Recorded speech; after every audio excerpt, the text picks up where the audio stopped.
আসসালামু আলাইকুম। যারা এই মুহূর্তে রেসিপিটি দেখছেন সবাইকে আন্তরিকভাবে অভিনন্দন।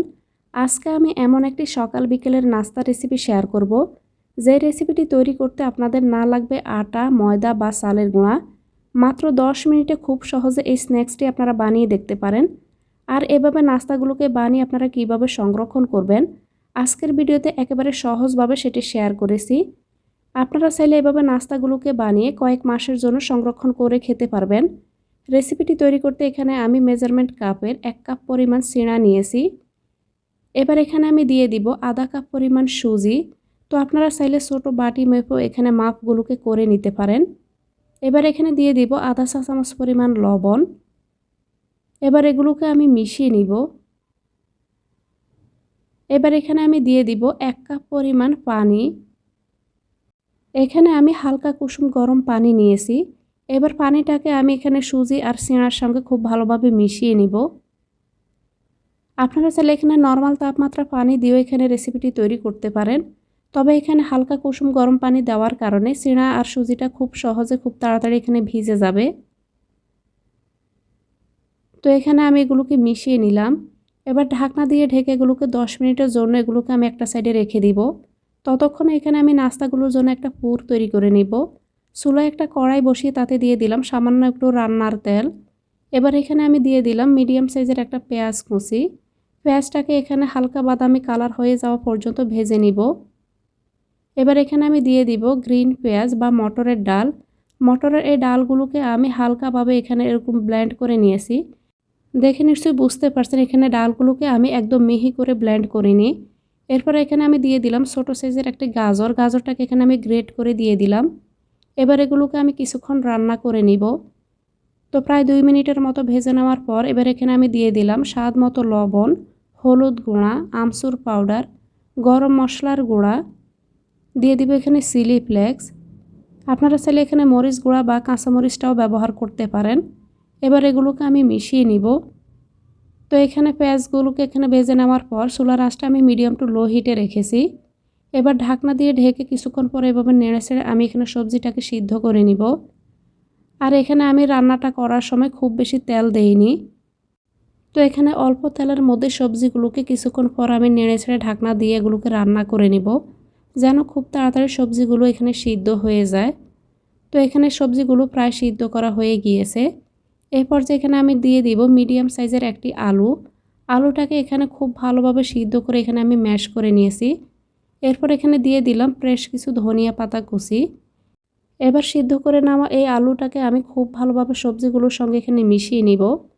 মিশিয়ে নেওয়া হয়ে গেলে চুলার আঁচটা এখানে আমি বন্ধ করে দিব।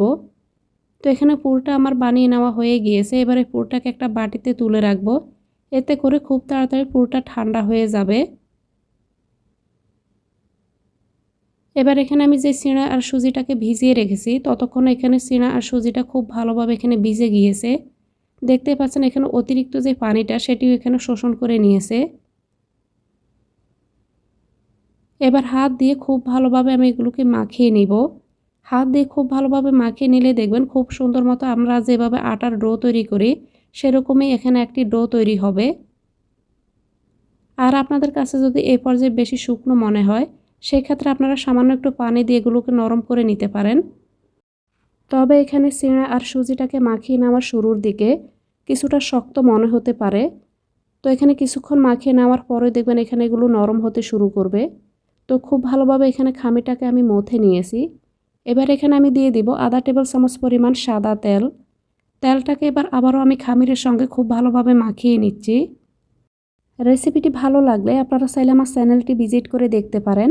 আমার চ্যানেলে আমি সব ধরনের রান্নার ভিডিও আপলোড দিই। আশা করছি রেসিপিগুলো আপনাদের ভালো লাগবে। তো এখানে খুব ভালোভাবে খামিটাকে মথে নেওয়ার পর এবার এখান থেকে আমি কিছুটা খামির নিয়ে নিব। তো হাতের তালু দিয়ে গড়িয়ে এখানে গোল করে চ্যাপটা করে নিব। আপনারা চাইলে হাতের আঙ্গুল দিয়ে শেপ হিসেবে এখানে গোল করে একটা রুটি বেলে নিতে পারেন। তো এখানে আমি সামান্য একটু ময়দার গুঁড়া ছিটিয়ে বা আটা ছিটিয়ে এখানে একটি ছোট করে একটা রুটি বানিয়ে নিচ্ছি। আটা ময়দা ছাড়াও আপনারা চাইলে এখানে রুটিটাকে বানিয়ে নিতে পারেন, তবে সেক্ষেত্রে এখানে হাতের মধ্যে কিছুটা তেল লাগিয়ে নেবেন। এবার আমি এখানে একটি বেলুনি দিয়ে এটিকে বেলে নিব। তো এখানে ছোট করে একটা রুটি আমি এখানে বানিয়ে নিয়েছি, আর এই রুটিটাকে আমি একটু মোটা করে এখানে বানিয়ে নিয়েছি। এবার রুটিটাকে আমি এরকম একটি গোল কাটার দিয়ে কেটে নিব। আপনাদের কাছে যদি এরকম গোল কাটার না থাকে সেই ক্ষেত্রে স্টিলের বাটি বা এখানে ছোটো বাটি দিয়েও আপনারা এখানে রুটিটাকে কেটে নিতে পারেন। এবার যে পুরটাকে আমি রেডি করে রেখেছি সেখান থেকে কিছুটা পুর এখানে একটা সাইডে দিয়ে দিব। তো পুলি পিঠার শেপ যেভাবে দেই সেভাবে এখানে আমি নাস্তাটির শেপ দিয়ে দিচ্ছি।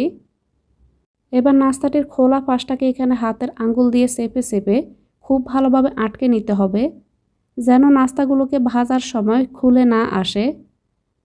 তো খুব ভালোভাবে এখানে হাতের আঙ্গুল দিয়ে আমি এখানে খোলা পাশটাকে বন্ধ করে দিলাম।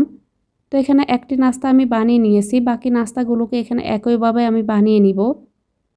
আর এই নাস্তাগুলোকে সংরক্ষণ করতে চাইলে আপনারা এভাবে নাস্তাগুলোকে বানিয়ে ডিপ ফ্রিজে রেখে এগুলোকে আপনারা সংরক্ষণ করতে পারেন। এতে করে নাস্তাগুলো 2 থেকে 3 মাস পর্যন্ত ভালো থাকবে। রমজানের ইফতারও আপনারা এভাবে নাস্তাগুলোকে বানিয়ে সংরক্ষণ করতে পারেন। সারা মাসের কাজ আপনারা একসঙ্গে এভাবে করে নিতে পারেন। নাস্তাগুলোকে এভাবে রেখে আমি ডিপ ফ্রিজে 1 থেকে 1.5 ঘন্টার জন্য রেখে দিব। যখন শক্ত হয়ে যাবে তখন নাস্তাগুলোকে আমি একটা বক্সে নিয়ে রাখবো। এবার কিছু নাস্তা আপনাদের সঙ্গে ভেজে শেয়ার করছি। এখানে চুলায় একটা ফ্রাই প্যান বসিয়ে তাতে দিয়ে দিলাম কিছুটা তেল। তেলটা যখন গরম হয়ে যাবে তখন এখানে আমি নাস্তাগুলোকে দিয়ে দিব। চুলার আঁচটা মিডিয়ামে রেখে নাস্তাগুলোকে উল্টে পাল্টে 2টা পাশে আমি এখানে ভেজে নিব।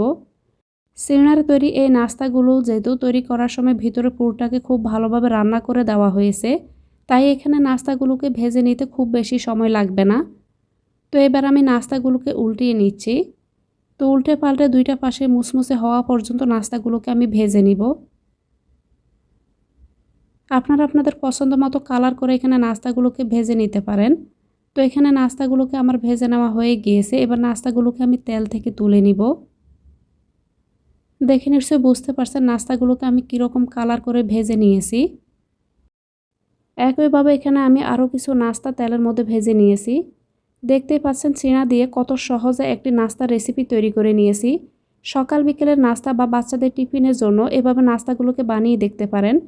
একবার বানিয়ে খেলে বারবার খেতে মন চাইবে, এতটাই মজার হবে। হেলদি এই সহজ নাস্তার রেসিপিটি আপনাদের কাছে কেমন লেগেছে কমেন্টে জানাতে ভুলবেন না। সময় নিয়ে এতক্ষণ এই রেসিপিটি দেখার জন্য সবাইকে অনেক অনেক ধন্যবাদ। দেখা হবে ইনশাল্লাহ পরবর্তীতে এরকমই কোনো সহজ রেসিপি নিয়ে।